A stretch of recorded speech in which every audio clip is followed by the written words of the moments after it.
Magpapark siya pag ito na. So, punta mo yung van na yun, itapat mo lang yung mirror mo doon, na. Puntahan mo, lapitan mo siya ngayon. Pag ganito? Yes po, lapitan mo. Yan. Okay. Hanggang tumapat lang yung mirror mo. Na. Yan. Okay. Sa dulo niya? Oo. Yan, stop. Then, kabi ka doon. Todo? Yes po. Tapos, drive, punta ka doon. Sige lang. Lapitan mo yan. Tapos, tingin ka dito. May makikita mo lang yung guhit dito. Yan o. Ayan o. Sipa. Yung isa o. Kailan makita mo yan. Pati pa. Okay. Stop.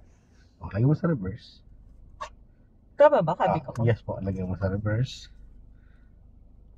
Ayun. O, di ba dalawang guhit yan, ano? Eto, yung guhit na to, kailangan makita mo yun dyan. Okay, wala pa, di ba? So, ito muna, yung tabihan mo. Ito, tabihan. Atras muna. Yes po, ano? Ayan. Ito mo siya, ayan o. Position na yan. Ayan, sige, slow mo doon. Pag nasikip na dito, stop. Gitna mo na. 1 and 2. Gitna na ba? Atras. Di nakagitna. Balik mo dito. Nasobrahan. Atras. So, lapit-lapitan mo yung dulo na yan. Okay. Lalapitan natin siya. Yan o. Pag lumalapit ka, lalayo mo. No? Okay. Ito. Yan. Tapos kabi ka na konti dyan. Yan. Ayan, pantay na, gitna. Tapos gitna. Yan o. Nasa gitna ang dilaw ba? Sige, atras ka. Sige. Okay.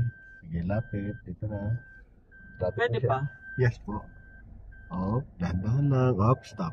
Pwede na yan. No? Nakapark na. So, i-check natin kung nakapark ka ng tama. So, i-park mo muna siya. Then, handbrake. Lalabas tayo. Tingnan natin.